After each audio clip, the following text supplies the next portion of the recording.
It is important to continue the advocacy. It would be important for the coalition to continue mapping out who should be targeted with this advocacy and who are the main stakeholders.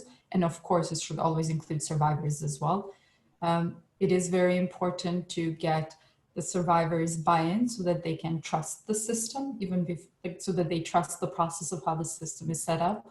And that would ensure that they will trust the system when it is being implemented as well. It is important to continue fighting stigma around sexual violence in all societies all around the world. Like usually victims of any form of sexual violence, and especially conflict-related sexual violence, can face quite a lot of stigma. So it is important to keep on fighting it, and this is where NGOs can play a very big role, and that would ensure that survivors are accepted in their community and continue to be accepted. And it will also make it easier for survivors to come forward once the law is implemented and to demand their reparations that they have the right to. I think the coalition is good at making it clear that they are not speaking on behalf of survivors, but they should continue being a platform where the survivors' voices can be heard and where survivors' voices can be lifted up.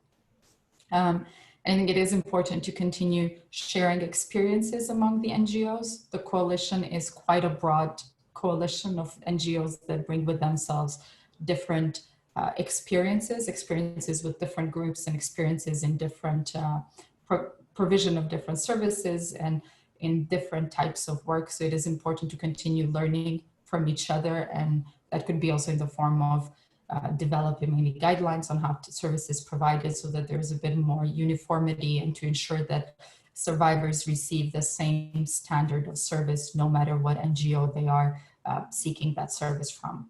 And maybe one last thing would be to continue engagement, as I said, with all stakeholders, both in development of guidelines and development of the framework, and making sure that it's not just NGOs talking to each other, but that the survivors are being heard, the general public is being made aware, and that of course there is a lot of work together with the government, who would be the main duty bearers, and then also with international community as well, which can provide sometimes not just pressure, but could provide also like some sort of support in development of the framework and then later in the implementation maybe as well.